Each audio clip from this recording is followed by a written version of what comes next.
Sports Talk with L-Beasley, part 2 anyway. Now, we ended it with Ted saying, no, LeBron James is not the best player in the NBA yet. I have to agree, and this is not speaking bias. It's not that I don't think LeBron is there yet. It's not he's there. He's almost there. Like I said, first off, as far as LeBron goes, heck of a year. Proud of you. I'm not a LeBron lover at all, but I'm proud of you, man. You're doing your thing. But I want to see what you did as far as Boston, Game 6 and on for the rest of your career.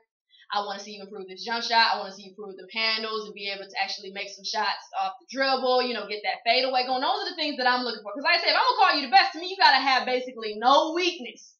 And Kobe Bryant has none.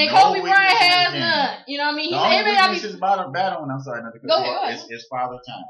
Yeah. That's it. That's his weakness. That's it. That's his weakness right now. But if I go down the list of his game, now there may not be some things that he does perfectly well. But that's every player. Nobody does anything perfect. But he has mastered every aspect of the game, and we know if he puts his mind in something, even if it's defense, he'll do it. He just doesn't do it all the time. But that's every player in the NBA. That's what happened to Navarro. You know what I'm saying? Navarro had 19 points in the first half. How many points did he have in the second half? Who was checking him in the second half? The Black Mamba. Kobe. So I'm just saying, like I said, I'm not none against LeBron. Like I said, I'm definitely so proud of him. Anybody who knows me knows I commend this man for everything he's been doing. But I just want to see everything that he's done since probably Game 6 of Boston. That same mentality, that same mindset, which I'm saying it. I just want to see it for the rest of his career. That be that leader. Tell Chalmers and they talking. Close that mouth. We don't want to hear that. That's what I'm looking for Kobe to do. That's what I'm looking for LeBron to do. That's what I want to see. And like I said, get that fadeaway going. Get that consistent jump shot. Become a better free throw shooter. All those things. You do that. It ain't nothing for me. I'll put the rings aside for just a moment, even if you just start doing those things. Obviously, once you start getting those things, then we got to start bringing in the ring conversation. But besides that, I said big ups to LeBron. Proud of you, but I can't call you the best. It's no bias. I mean, we not being biased. We just being real. And anybody who doubt us, y'all know we telling the truth. Just stop lying to yourself. But anyway, let's get out of the basketball. Got some NFL stuff going on. Preseason. We had the first week of preseason. So as far as the rookies, obviously the big names was like RG3. Andrew Luck. Look. Woo! I still believe that RG3 would have the better overall career. Agreed. But what I saw from Andrew Luck was amazing. Exactly. I mean, he almost played a perfect game. Yeah. And look, I know it's preseason, everybody, and I'm not the one that's caught up in a moment in preseason, but you still have to break it down to see what they're actually doing. What he was actually doing, how comfortable he was in the pocket, getting out of the pocket, extending plays. His first play was a touchdown for what? Almost 80 yards, just like deja vu. Peyton Manning did it his first game. Is that a sign of things to come? We'll see. It's just his arm, his accuracy, like I said, extending plays, how athletic he is, his vision. I mean, I was one of these commanded people the whole offense. I mean, I've always liked Andrew Luck. And like I said, I still think RG3 is definitely just to me still had a better career. I just think he's a better all-around dual threat quarterback. Just has, some more key components maybe Andrew does. But Andrew, like anybody who's doubting Andrew, I don't know why. Like I said, this guy changed the face of Stanford football for the last couple years. He's, like you said, he's always been athletic. Is he RG3 athletic? No. Does he have RG3 speed? No. But this man went to Stanford, so the IQ is through the roof. Not only that, he's just a good young man who's also a good football player. I mean, like I said, obviously one preseason game does not change anything, just like what RG3 doesn't change anything. They both did well in their preseason games. But we not as blind to think, then this means they about to be successful. They ain't gonna make mistakes. You're gonna make mistakes. We're gonna have times where we looking at RG3 and Andrew Luck both like, what are you doing? Right. Typical rookie. And that's when you're gonna really find out what they're made of is when they make the mistakes. But it is nice to see Andrew Luck and RG3 starting off strong. Both of them were very comfortable and confident in the pocket, flat out. I mean, and that's what I really was impressed with. Yes, and that's what I was impressed with. That's the thing when I'm looking at preseason. I know like some people say, why you guys get excited about preseason? It's preseason. Well, it just gives me a chance to see where their head is at. We've seen both sides of preseason. We see preseason can't handle it. They stressing like it's a real football game, like their record is online. And we seen other ones who take control. And obviously preseason sometimes we always got the Lions who went 4-0, they went 0-16 racing. So it's always reasons to be concerned and not judge preseason. But it just, as a personal analyst of the game, it gives me a chance to really look at it and say, okay, he looked confident. I wasn't looking necessarily at the yards and the percentage. Oh, no. I was just looking at how comfortable he is. What is his mindset? When they put that camera and zoom in on his face, how does he look? Does he look comfortable? If he gets the crap knocked out of him, what's his mindset? When he makes a mistake, what is he looking like? Is he over here taking his helmet off? Is he throwing it? Is he looking mad at himself? Is he more just like, okay, I'm going to fix it and go talk to the coach? Those are the things I look at in preseason just like I do in the regular season. Both of them look like they were supposed. They know they are good enough to be a starting quarterback in the NFL. I like Cam Newton. When Cam Newton came in the league, he did the same thing. I really believe that they will be very successful. Do you think RG3 or Luck will be better than Cam Newton?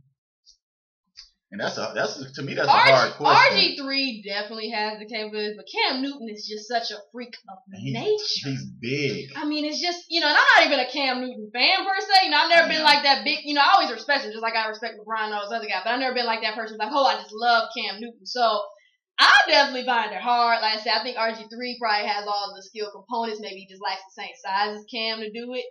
But Cam is and Cam has the weapons, now. I mean, like I said, maybe next year or the year after, we need to really start looking to Carolina to kind of be that team to talk about. Like I said, I've never seen a rookie go to that great of a situation probably in the last decade as far as the draft. So Cam Newton is, Even though last season his performance started spiraling a little bit. He hit a little wall, but as all rookies. Right, he was a rookie. He passed over 4,000 yards as a rookie. Yeah. So I really expect RG3 and Andrew Luck. Now, who would have a better season? I don't know. I expect the Colts to win probably around 5 to 6 games. And honestly, I probably expect the Redskins to win about that much too. But I would probably say maybe RG3 has the better team, but I don't know. It's a toss-up. Well, like I always say, it's a toss-up. Andrew Luck may not have necessarily the best team, but then I don't feel like RG3 has the best coach in Mike Shanahan. Right. So it's always kind of like, in Mike Shanahan, I call him the quarterback ruiner in some ways, because every quarterback is it. So I don't really. I mean, if you look at the division, you got the Colts, Titans, Jags. It's a chance. Maybe they'll win it. I don't know. I mean, what I saw from Chris Johnson, look, I don't know. After you got that money, what happened? I mean, and I still got confidence like you're the best running back in the league, but what happened, Chris Johnson? Man, stop putting targets on your back saying I'm going to run for this many yards in the season because you're putting a big shopping target sign on your back. You should have learned that from half the other people who've done it before. NBA, NFL, I don't care. Guaranteeing stuff is just not. It's just dumb. It's just dumb. Just don't say it. You can say this is what I hope. Right. But don't guarantee. I'm trying to tell these athletes that's not guaranteeing stuff. Okay, but speaking of guarantees and people who used to talk a lot, Terrell Owens, your boy. Get your popcorn. Terrell Owens, baby. What you think about your boy? I'm a quarterback. Just a quarterback. I'm very happy for T.O., honestly, because I really believe he needed this. And I think he's humble now. I believe everything he said in the press conference and in his interviews that he's very humble and he realized this is his last chance to make an imprint on the league. And I really hope that he performs. I'm to guess. I would say he will go for. Yeah, I can't wait to hear this. Don't guarantee it. Don't guarantee it, Chris Johnson. I want to say he will at least have 5 to 8 touchdowns, maybe like 400, 500 yards. I think reception yard, that's not bad to me. I mean, you still have Braylon Edwards on the other side too. So I mean, I think he's humble. I think like I said, I think he realizes this is his last chance. Mm-hmm. Why would you mess T.O.? Look at me, man. Why would you mess up your last chance? Don't do it. Don't do it. Wow. 38, 39 years old. I think 38. Hopefully you can handle all the physicality of all these players when you're catching the ball. Because like I said, as you get older, you cannot defeat Father Time. I know you are a freak when it comes to your health and working out and staying in shape, but still Father Time is undefeated. So I mean, like I said, I'm very happy for him, and I expect him actually to have a good year, probably one of his best years. I mean, we're talking about the second all time in touchdowns. Yeah. So the guy still has hands, but he just has to stay healthy. If he stays healthy, and Braylon Edwards stays healthy, and Marshawn Lynch, I think they could go far. I don't know about Matt Flynn. I'm not sure. Like I said, I compare him to Jeremy Lin, that Jeremy Lin syndrome. I saw 2 games from him. Nobody knew he was going to do that, and now you have teams planning for him. We'll see how. I'm cheering for Matt Flynn, but me personally, Big Ten girl, Wolverines all day. I'm a Russell Wilson fan.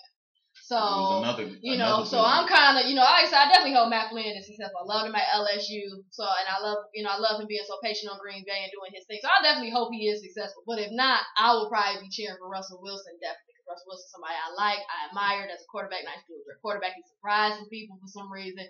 His first preseason game, and I'm like, just watch Wisconsin's film from last year. Other than Monty Ball, he was the main reason they were successful last year. So, I was kind of person I'm cheering for a little bit other than Matt Flynn is. Matt Flynn, if you don't do what you're supposed to do, Russell Wilson, I hope you get your chance. Tim Tebow. Okay, that's your boy. That came out of nowhere. That's your boy. That's his boy. He loves Tebow. No, I don't love Tebow, but you know what? I root for the guy because I always said a guy with no arms could throw the ball better than Tim Tebow. I said that. Newborn baby can throw the ball better. Somebody of that nature could throw the ball better than Tebow, but from what I saw the first game, and once again, I know everybody is preseason. He looked like the best player on that team. That's all I have to say. I mean, the Jets look like they're going to take a step back. They really do. Mm-hmm. They have a mediocre receiving core. Their running backs, to me, are mediocre. Mm-hmm. Their offensive line is but you have Tim Tebow, who I think could really will that team and galvanize that team and follow his lead. And like I say, he looked like the best player on that team in terms of running. Dare I say throwing? Maybe that game throwing. I'm gonna say that game. I mean, but from what I saw, he looked really in command. I mean, no, look, anybody who knows me, I love Tebow for just the fact that he's a pure winner. He's a workhorse. That's all you need to do to earn my respect. He's a workhorse. He puts the work in. He may never be able to throw ever in his career, but I always respect somebody who's a winner, who goes at it, gonna give it his all, and does what he needs to do for his team. So I respect him. Can he throw? No, I got a better arm. I got better muscle too. I just can't show it with the shirt on. But you know what I'm saying. But I definitely root for Tebow. Sanchez. I've never really been the biggest fan of Please don't talk about Sanchez. So like I said, Tebow, if he does his thing, I'm proud of him. I think he will. It's only a matter of time before we start hearing put Tebow in. You can see the fix is in. I've never been a fan of Mark Sanchez. I haven't seen any improvement in Mark Sanchez. No. I think he topped out when they made it to the AFC championship 2 years in a row. Yeah. He topped out. I think that was his max. And then now you barely have any good receivers. It's over for Mark Sanchez. Unless, they really are stubborn and keep him at the quarterback position. But I don't see it. What I saw from Tim Tebow was I saw a little improvement in him. I really did. Okay. Well, we know we got to discuss this before we end the show. Real briefly, Chad Johnson, was Miami right for cutting him? Not the whole. We ain't gonna talk about Evelyn, him headbutting. I could care less about all that. I mean, it's a bad situation. Shouldn't have put your hands on her. UFC. Shouldn't have put your hands on her. But besides that, do you feel like briefly Miami was right for cutting Chad? No, I don't. You have players like Big Ben Roethlisberger who allegedly, which is a key word, raped somebody. This is twice. They think about cutting him? No. Brett Favre sending nude pictures to women. Do they think about cutting Brett Favre? No. Do I think race plays a little part? I would say yes. Because if you think about it, Chad Ochocinco Johnson has never had any problems off the field. This is his first time. I mean, they said in college he had a little problem, but look. He's been in the league for 12 years. Never had a problem. This is his first problem. His track record to me isn't bad. He's an entertainer. That's it. It's not like he's annoying. He's a team obliterator. He just likes to entertain the people. And you're going to cut him for this? And we still don't know what went down. We still don't know it. Maybe it's because what's the name of the show? Hard Knocks. He was dropping the F-bomb a lot, and then the coach got tired of it, and then plus this incident. So maybe, no, they should not have cut him. But you know what? It might work out for him because the Dolphins might mess around and be 0-16. Who do the Dolphins have? I'll wait. Reggie Bush? That don't count. That's it. That don't count. I mean, look into the Cowboys. Plexico too. Cowboys, the Eagles.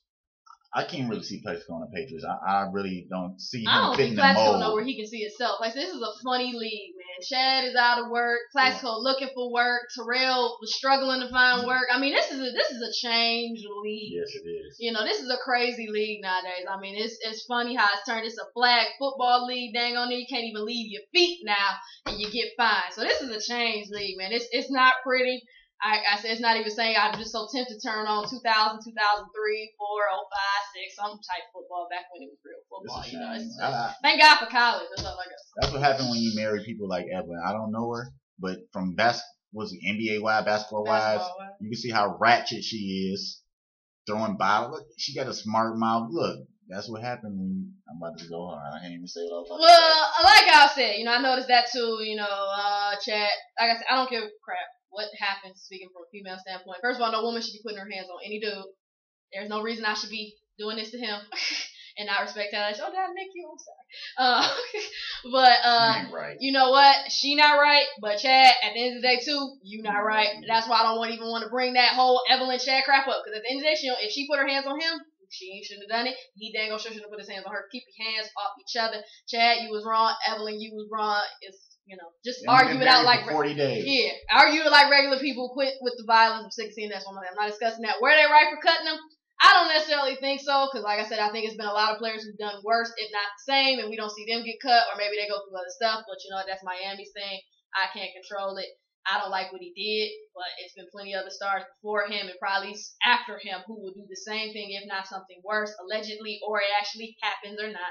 It's going to happen. I don't necessarily agree with it, but I'm not in charge of the Dolphins. You know, management, that's their choice, whatever. Chad, good luck to you, whatever you do. After this, find a team, good luck. If you don't, I'm sorry. Hopefully you saved your money and you don't got a whole bunch of child support payments. So anyway, thank you for tuning in to this segment of Sports Talk with L-Beasley. I hope you enjoyed listening and watching me and Tez. Tez, thank you for coming on. This is not going to be the last time you see Tez. Like I say, I know he's moving to Chicago. He's leaving me. But he's leaving me. You know, he's crying. We some emotional creatures, man. But he's leaving me. But he's going on to bigger and better things. You know, that's what Sports Talk with L-Beasley Skype is for, man. Let me tell y'all. That's what that's for. Let me stop talking my crime voice. That's what this is for, man. He's going to be on Skype, man. And, you know, it's not going to be the last time you see him. And don't forget, guys, you know, once again, Sports Talk with L-Beasley has been on Skype. So if y'all want to be a guest, if you want to argue with me and Tess, just let us know. We ready. We'll put you right in the middle of our heads right here and just be talking all day. So if you want to be a guest, let me know. If you want to be a guest with me, whatever, let me know. If you got topics you want me to discuss, let me know. Everybody go check out MoneyballSportswear.com. I cannot stress that enough, MoneyballSportswear.com. Y'all see me repping on a couple shows, you know, the bands, the shirts, and I rep the gear 24/7. Go to MoneyballSportswear.com. Good, sweet clothes. I think Ted's probably go buy some stuff in a minute. You know, he repping ESPN today, but he going to Moneyball, so he gonna get some gear. So my future home, her future home. Hey man, it's our future home, baby. We hope somebody watching, man. You know, if y'all know some people, you know, call them up. You know, don't be shy. Call them. I work in the mailroom. I work in the mailroom. You know, I'll be sneaking out of the mailroom. Anyway, thank you for tuning in. Sports Talk with L-Beasley. Thanks for watching. Peace out.